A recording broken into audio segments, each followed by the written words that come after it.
do anything. I would do anything for my children today to make sure that their needs are fulfilled.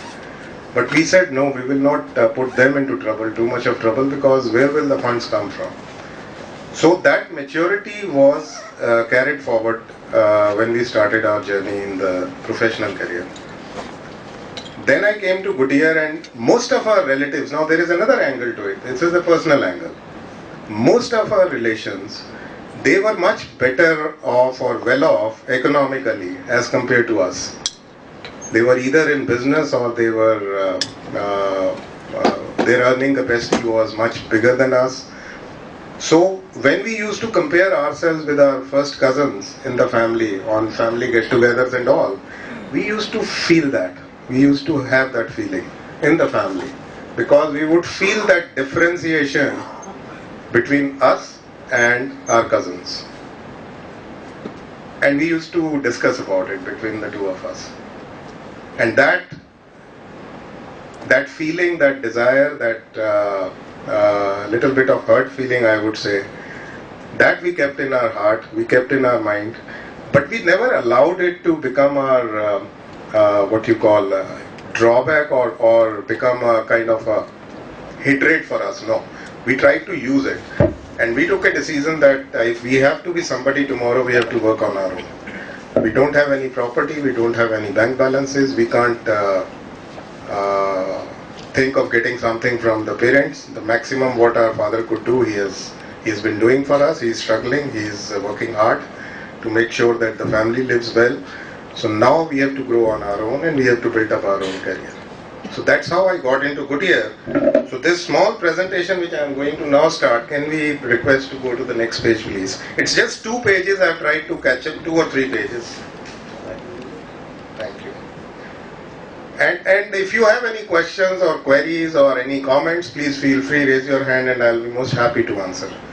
And it's 7:10 now, Tripathi ji, I can go up to what time?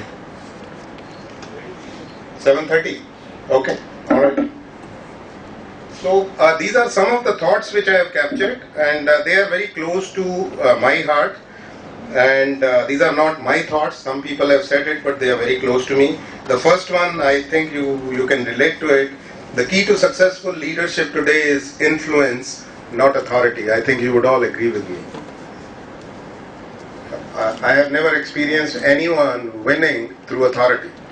Unless you work with the people, include them into your discussions and your decision-making process, the buying in is very difficult, very, very difficult. Out of sheer fear, they may not say anything to you, but you will not get the desired results. That much I can guarantee you.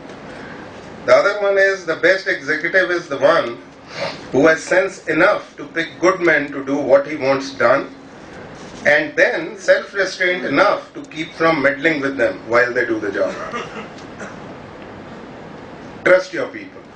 Have confidence in them.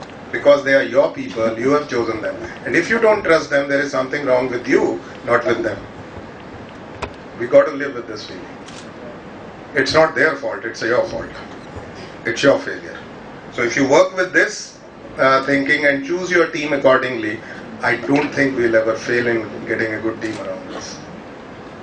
The third one is, the difference between a job and a career is the difference between 40 and 60 hours a week. And this is what I was just discussing with Dr. I was sitting in his room and having a cup of tea.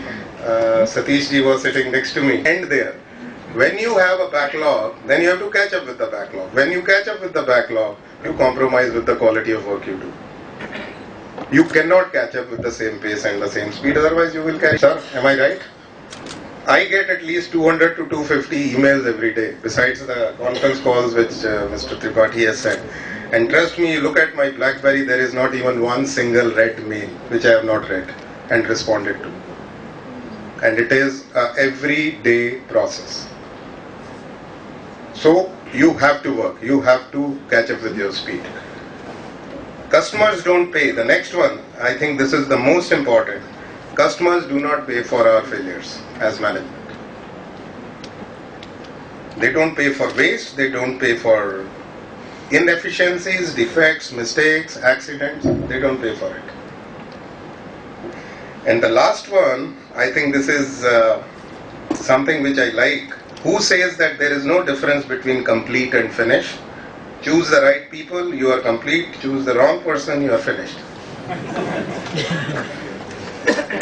So this is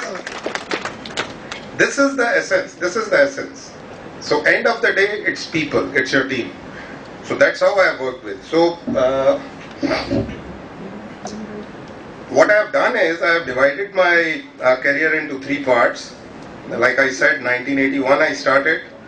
So 81 to 99, almost 18 years, I am saying is a one phase of my career, which was like formative years for me, and the leadership positions which I got at the countryside in one location or plant.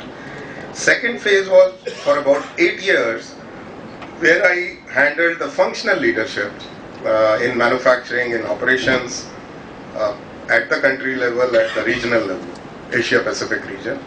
And now third phase since 2009, and I have incidentally on 19th of January, I completed 5 years as MD and Vice Chairman of Goodyear India. So this is my current phase, which is still ongoing. I don't know how much more I will survive here in this position, but so far so good, I can tell you that. So these are the three phases. Moving on to the next slide, it's a slightly busy slide. I am sorry for this busy slide. I didn't want to create three slides. What I have done is, you'll see three verticals, three columns, phase 1, 2 and 3.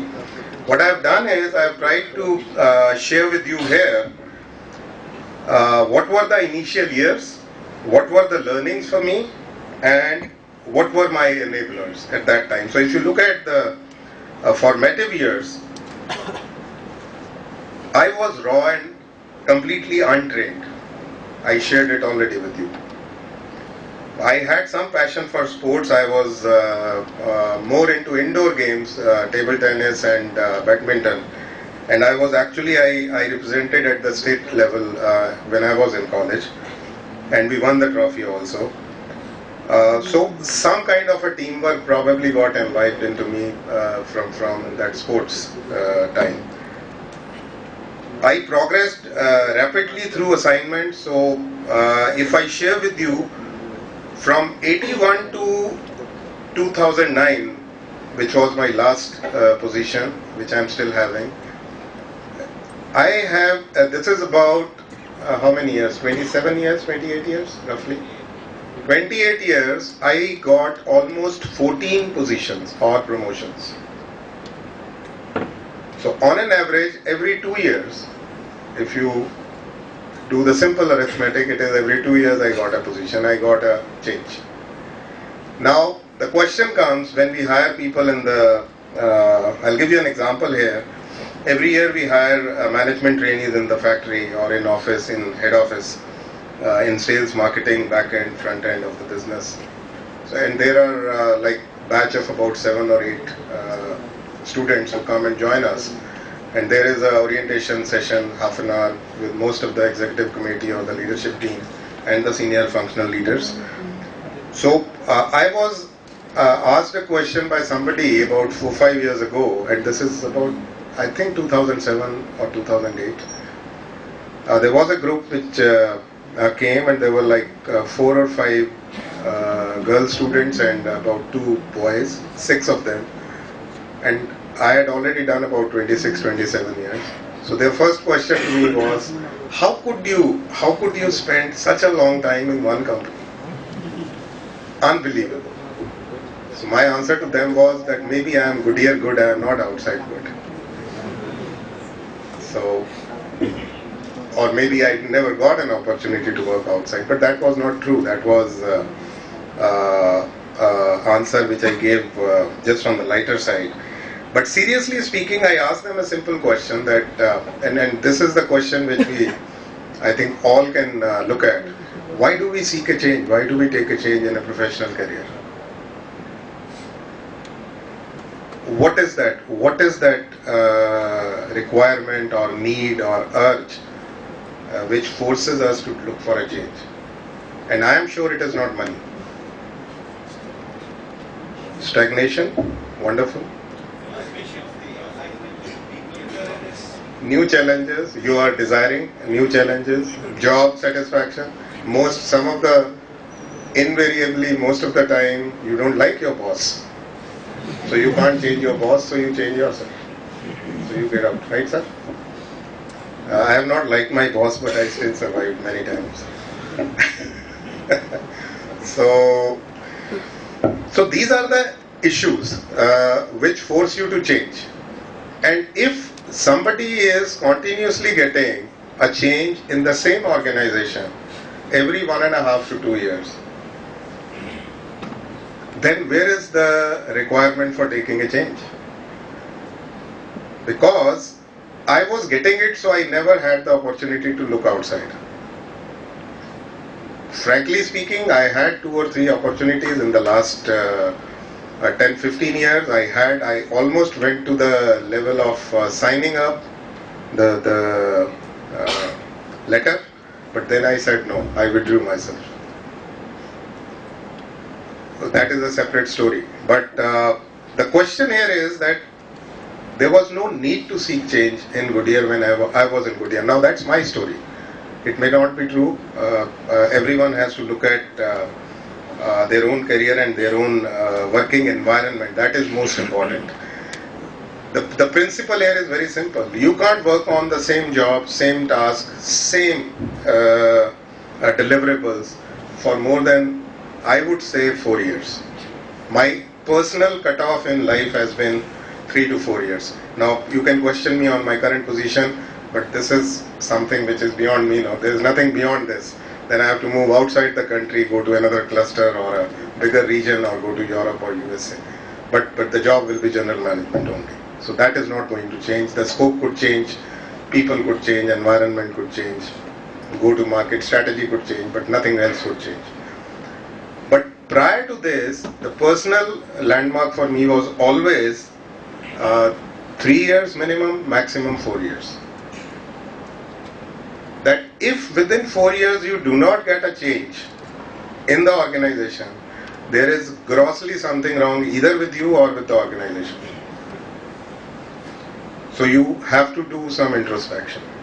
You have to sit down and write the reasons why organization is not giving me a break, why they are not looking at me, or am I thinking about my own self and my assessment about my own deliveries or my own quality of work or my own contribution to the company. Am I overrating myself? In both the cases, either you take a change or you go back, and if you are convinced that you are doing better than what you should have done and management is not looking at you, go and talk to the boss. That is one lesson which I learned and I have followed all my life. Second thing I have done always is I have never asked for a promotion in life. I am just sharing with you. I have always gone to my superiors and asked them to give me more responsibility. Now there is a catch in it. There is a way, sorry? Sometimes they accept. No, they every time accept. Trust me, if there is any gap where I need to improve, or you give me some more responsibility and preferably give me something what you are doing, a part of it. Now, that gave me the opportunity to become a little bit of a, what you call, a person who would start doing his superior's work a little bit and in the process learning also. So my learning was much faster. And when the opportunity came, I was like standing out there in the eyes of my boss, always available, already sharing his job, already doing some part of it. So who would have been the better candidate than me in the organization? So I would get the opportunity. And when you get a promotion, money comes. Because promotion or responsibility cannot be given to somebody without giving him adequate authority. For giving authority in professional organizations, authority is not something which comes, you give a letter to somebody. Authority comes with position. It's already there. Anybody who would come on that chair, he'll get a certain degree of authority. Decision-making power. And with that, the rank comes, the grade comes, and the new grade brings you money. Now that money may not be as better or as high as you would have got on taking a change outside. But trust me, it comes consistently, and on a basis of law of averages, you don't lose out anything. My risk-taking ability already was pretty high in the organization. But what happened was, by taking all the chances or new jobs or new tasks or changes every 2 years, I was actually cutting my risk by half. Because I did not have to go out to a new organization and environment and first understand and get adapted to that environment. So 50% of my time and energy was saved. People knew me, I knew them, I knew the environment, I knew the product, I knew everything. The only thing I had to learn was the new task, new deliverable. And that was quick. So this is another learning which I am sharing with all of you. That never ask for promotion. So these were a couple of learnings. So this is how I grew in the first 17, 18 years. And I moved in different departments from production to, I did shift duties and production to the EHS safety department. There was that Union Carbide incidents which happened in '84. And I was called in the morning and I was picked up, I don't know on what basis, what logic they picked me up in the organization and told me to set up the complete EHS department, and trust me, I had no clue what EHS is at that time. And then, of course, organization Goodyear was a great company. It is a great company. They sent me out. They trained me. I got all the education, all the qualification around safety in India and USA, and worked there for about 3.5, 4 years before I was moved back to production to start up another product line, which was radial tires technology, which was brought into India in 89 or 88, 89. So I was brought back into radial. From there I was taken back into a full division responsibility. Then that's the time in I believe in 96, 97, I came to Aurangabad to help start up this SATL factory which we have here, Goodyear South Asia Tires. So this factory was a brownfield or a greenfield project which Goodyear had set up with one of the tire companies as a 50-50 joint venture, which later on Goodyear took complete control of, and today, since 98, it is Goodyear 100% owned subsidy. But I was here during that period, and that's the time I think I came in contact with all these gentlemen and people around Tripathi ji and all, and those were the years when I was still learning, and I have a great deal of respect for especially the people and the professionals I met in Aurangabad, and your ex-Koda managing director, Mr. Imran Hassan, he was also here. So we used to live together in Rama Hotel, and I was here for good about 7-8 months, and then I went back to Delhi, came back again. So that was a great experience, setting up a new plant, starting up a new plant, hiring people, training them, a lot of new activities. So that was a learning for me, and that further gave me the skill set. And when I went back, I was given for a short period of time the complete responsibility of manufacturing in Ballabgarh plant. Then Goodyear started another plant in Philippines, Manila. The second plant. We used to have one plant, so they bought another one, and it was to be started up. So I was asked to go to Manila, and I stayed there for about a year to start up that plant. Again, that was in 2 years, I think, or 3 years, this was my second project which I worked on, and started up a new facility. So that gave me a lot of learning. That was my first exposure outside, working with a different environment, different people, different culture. The advantage in Philippines was that the language, second language like India, is also English there. So most of the people understand English. So language was not a barrier, which I confronted later on when I went to other assignments. So it was relatively easier to communicate and talk to the people. And so that was a learning. From there, I was brought back to Aurangabad in 2099 end, and I was here for 3 years.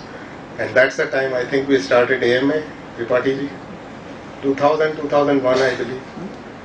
That's the time this foundation was laid for AMA, and I am so happy and glad that today I have the opportunity and I'm standing here amongst all of you, and I can't thank you enough, Kagliwal Saab and Patiji and all my other friends from Aurangabad.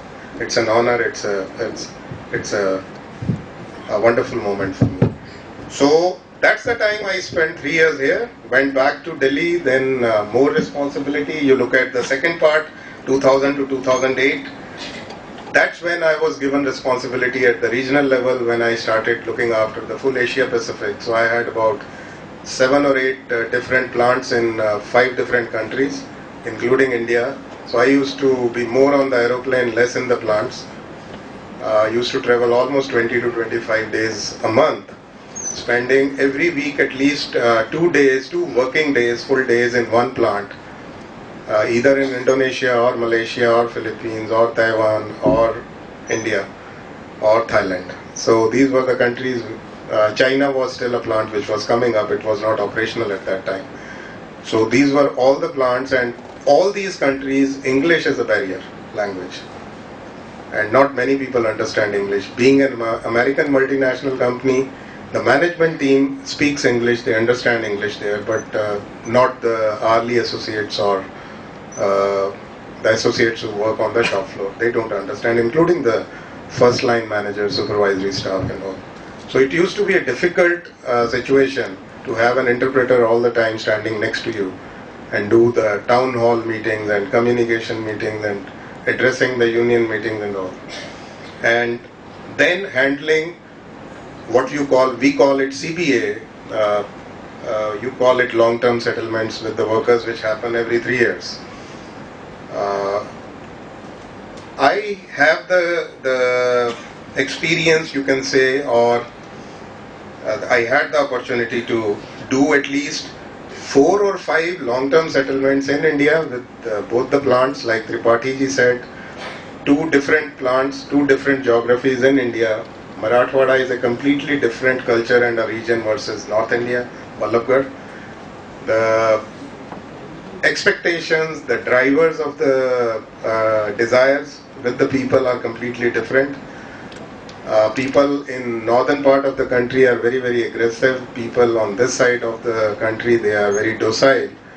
But they won't retaliate, they won't speak up, they won't react very sharply. Whereas in North India, people react actually.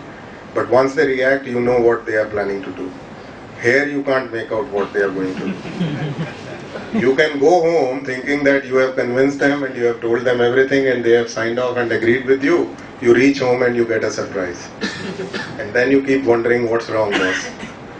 So I faced those situations here, and then doing agreements in Thailand, agreement in Indonesia, Philippines. So it was a great learning. But it gave me a lot of insight into different cultures and how to work with the people. So that's why my belief became very strong that if you have the right people, if you have included and bought in and have a kind of bought in their acceptance or their with your requirements, if they have signed off, it becomes very easy for you to deliver something or deliver a task or do a job. It becomes very easy. So people are most important. So these were some of the learnings. Take people along, be patient and tolerant. I used to be very aggressive. I still am very aggressive. I am probably not the most liked manager in the organization today. If I do my 360, which has happened 3-4 times, this has come out as one very strong points every time in the last 10-15 years, that my actions are not towards getting liked by the people.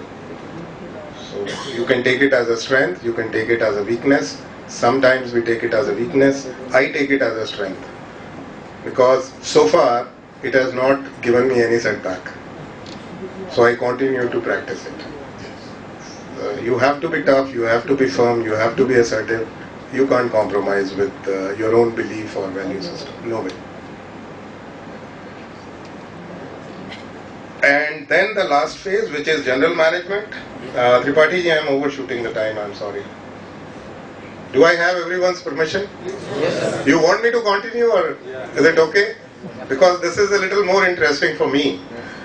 Because, like I said, operations background for 20-25 years, And suddenly one fine morning I get a call, my president of the region comes and says, tomorrow you are promoted or you are being positioned as managing director of the company. And I got a shock of my life. Because all my life I had worked in the back end of the business. I had handled everything. Factories, people, cost, raw materials, purchases, supply chain, distribution. But I had never worked on the front end, which is sales, marketing, core finance, right? FP&A, legal, company secretary, AGMs. I mean, I had heard about it. I had sat in the executive committee meetings all my life.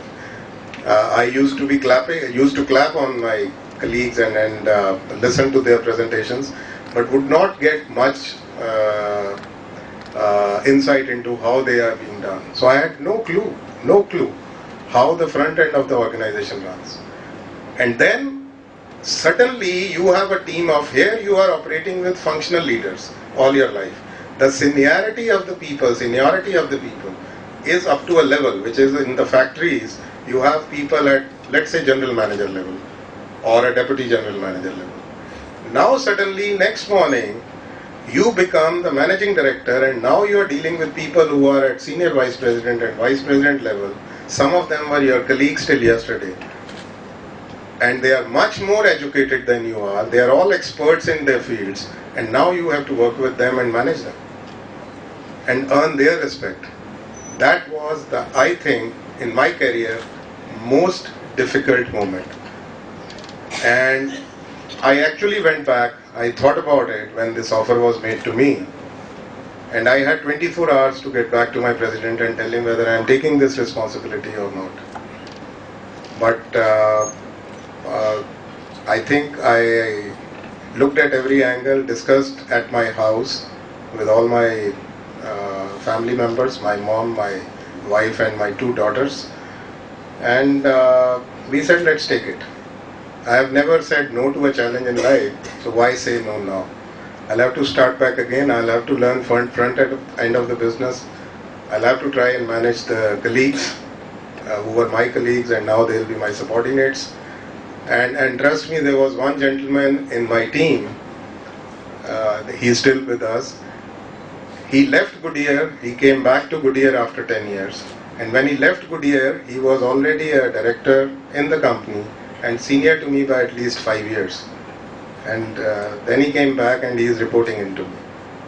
So, and we are working well because he chose to come back. The bottom line here is that this was a big challenge, and I tried to then get into all aspects of the front end of the business. The reason I took this challenge was again the same old principle.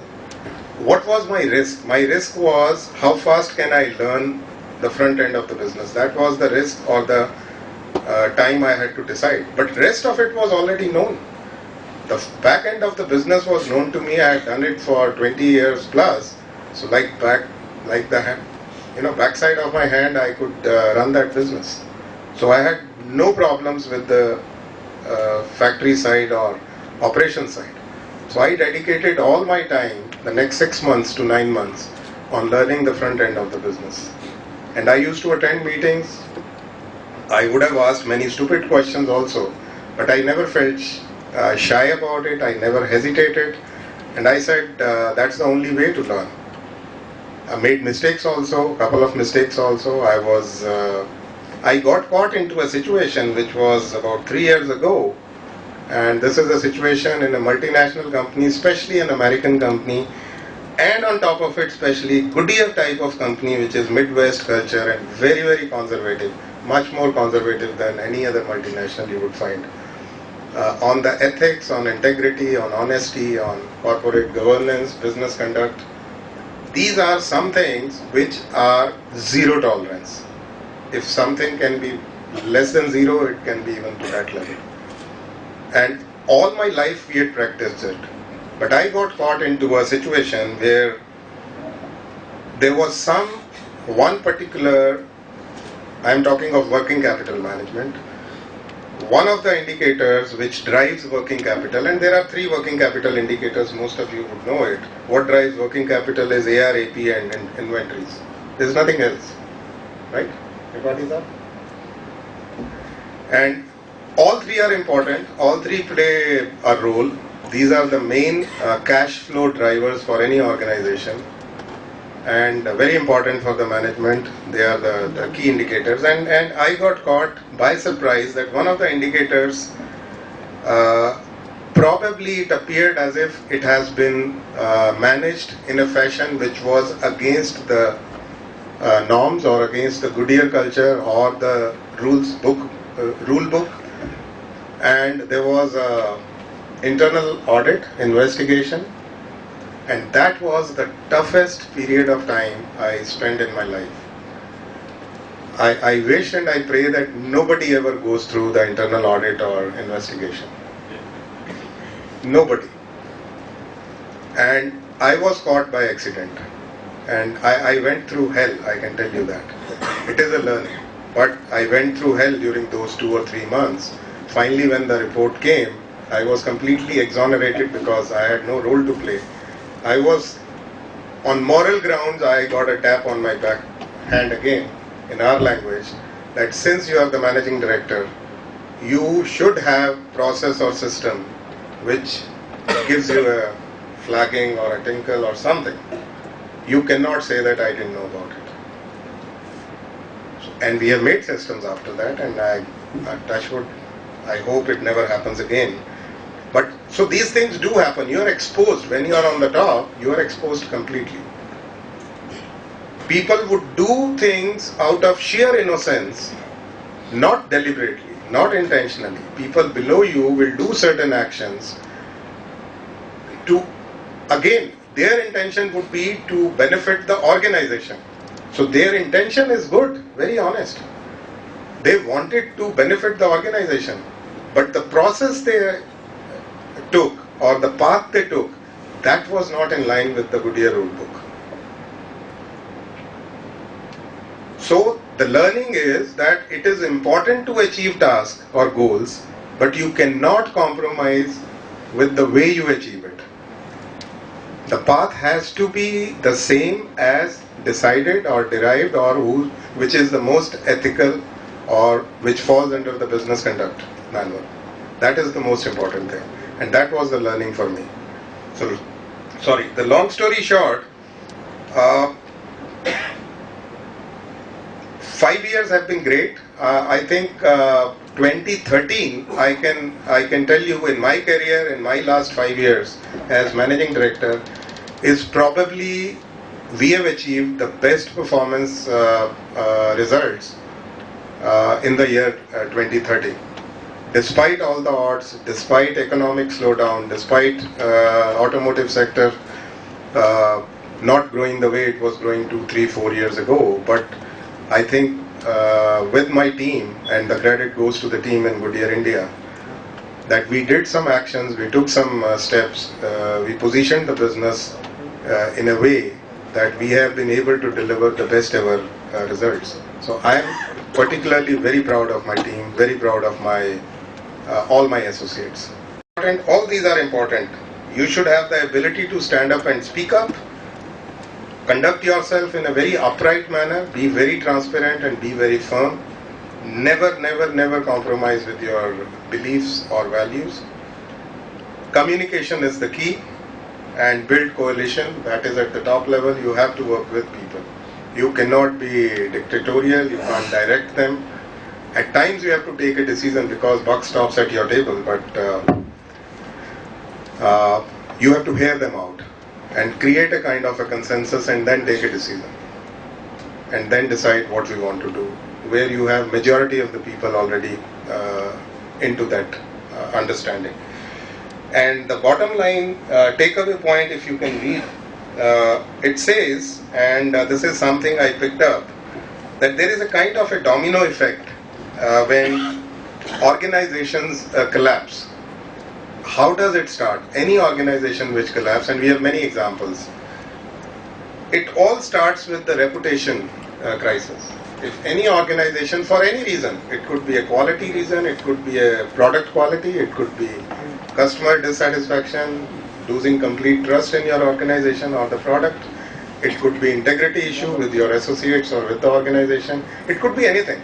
It all starts with reputation, which leads to financial crisis, which is but obvious. And then you get into the people part of it, operational crisis, where people start losing the motivation and they start deserting you, leaving you. And then finally, the organization collapses.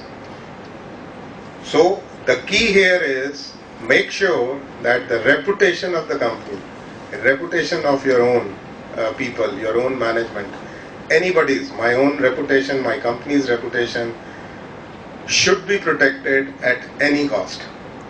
Never allow reputation to be compromised with. And that's why in Goodyear we say that our motto for the last 100+ years is protect our good name. And we still swear by it. And my last part is here, that these are my reasons for steady growth, my values and my traits. Values are always deliver very high quality of output, work with high integrity, respect and honesty, be open and transparent, demonstrate courage. This is very important, demonstrate courage. Very few people have the ability to demonstrate courage. Many people have courage. Many people think right. I would say 95% people think right. But how many of them have the courage to stand up and demonstrate or the ability to speak up? Very few people gather that kind of a courage to stand up and speak. That is most important. And work with the team. That is the most important thing. Team is most important. Alone you cannot do anything. And my traits are build talent. And I can tell you that I have always worked with people who are much more qualified and experienced and skilled than I am. And I never felt threatened. Never. Otherwise I wouldn't be standing here today.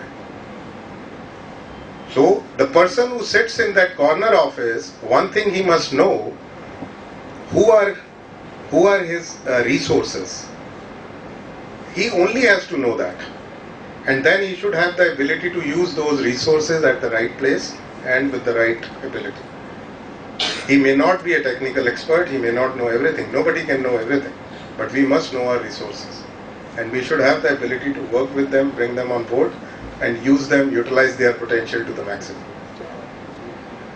Communicate effectively, demonstrate courage, and the bottom line is, even if you are doing everything and you don't deliver results, everything is actually futile. It is like a child, last comment, my father used to tell me, and he used to compare us with one of my friends in school, and that boy was very naughty, very naughty. He was into everything other than studies, and used to do all sorts of wrong things, to smoking, to playing cards, sitting outside, not coming home in the night. And he was my class fellow from the childhood, and we are still friends. And my father and we were like staying in the same campus, so comparison used to be when result would come, he would always end up getting 60-70% marks, first division. Something he was doing, I don't know what he was doing, but something he was doing. So my dad used to tell me कि इसके सारे जो बुराइयां हैं वो बेटा छुप जाती हैं जब इसके 60% marks आते हैं. So here it is the same principle as an organization leader. If you do not deliver results which is desired by the management, whatever you have done is actually of no consequence. So delivery is a must. And non-negotiable value system, of course, that's the bottom line message. And that brings me to the end of my discussion.